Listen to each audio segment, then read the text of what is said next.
Joining me now with the reactions is Francisco Hernandez. He's an immigration attorney, and Art Arthur, a fellow at the Center for Immigration Studies. In full disclosure, when I was the chairman of the House Oversight and Government Reform Committee, Art Arthur was an employee there for some time, and a good one at that.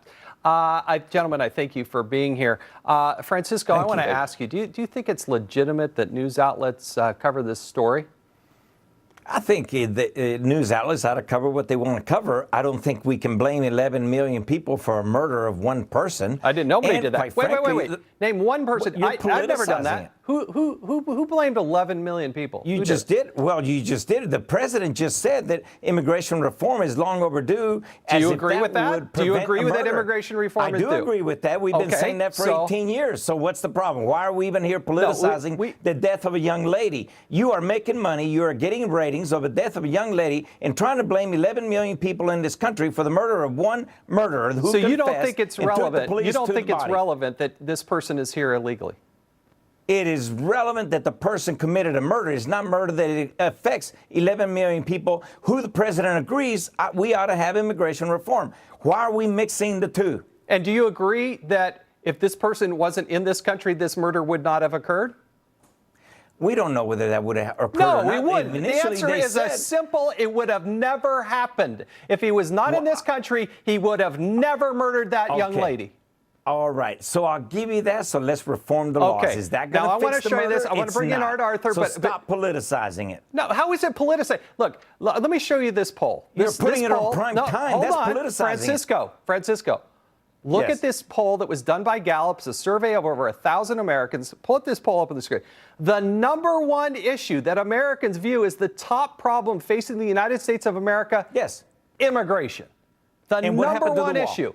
And so it is legitimate. And what happened to the wall? Francisco. And what happened to Mexico? And you know what happens? Hey, Francisco. What happened? You build that wall, families don't get separated. They don't get separated. And they don't come here illegally. That's what happened.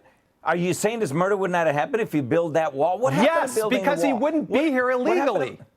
What happened to he had been here long before Trump came along. He doesn't even have a dollar to build one brick on the wall. Because we've got an open, porous border. Arthur, what's your take on this? Art was a judge in the immigration system. He's well aware of this situation. Please weigh in on this. If he hadn't been in the United States, this murder never would have occurred. And the fact is, every murder is senseless. This one was needless. The president is 100% correct. Not all immigrants are criminals. In fact, the vast majority aren't. But the ones who are, are. And they need to be removed from the United States. We need to do away with sanctuary laws to protect criminal aliens. We need to enforce our immigration laws so that we can keep people who have no right to be in the United States out of the United States. And this is a murder that could have been prevented. And Art, one of my deep concerns here is that, look, if you have these other networks that aren't covering it, I wonder why they're not. This is one of the most high-profile murders that was out there, and they don't cover it. It strikes me because it doesn't fit their political narrative. They don't want to have that story out there. Do you think I'm going too far with that? No, this was a case that was covered for an entire month as people were looking for this young woman.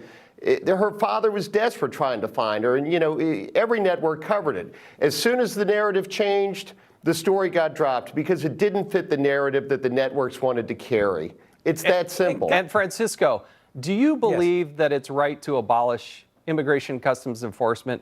Are you one that says, yes, we should abolish ICE? I've never said that. I'm asking you, do you believe that? Agents. No, absolutely not. ICE only does what Congress tells it to do. Now, let me bring you back to immigration reform. Republicans are in the majority. Why don't we pass immigration reform now? We could have passed it when President Trump first took office, and we're still stuck in the mud. It's because you can't get to 60 votes in the Senate. That's the number one issue. Well, Donald Trump went Francisco, Donald Trump went way above and beyond and even offered to take care of the Dreamers, and the Democrats wouldn't even come to the table and have the discussion. That's exactly what happened.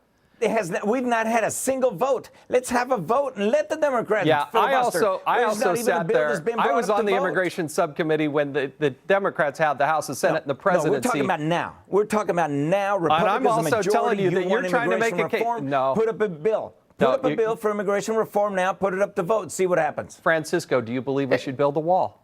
Let me ask you a different way. Let me ask you a different way. What do you think is the Republican motivation in building the wall? Build it. We're going to have to legalize 100,000 Mexicans to build it right anyway, and that's a darn good start. Let's get going with immigration reform. Let's stop talking about it. Okay, good. Build the wall. Art, do you think we should build the wall, and why? I think that we should build a wall. We should erect barriers to prevent individuals from coming into the United States illegally, to stop contraband from coming into the United States illegally. You and I both investigated instances where there were drugs, where there were dangerous materials that came over the border. We need to stop that. The fact is that border is porous, it's wide open, and it needs to be closed. Gentlemen, thank you. I'm on. And thank you both. And remember, at the end of this, you still have this horrific murder that should have never, ever happened.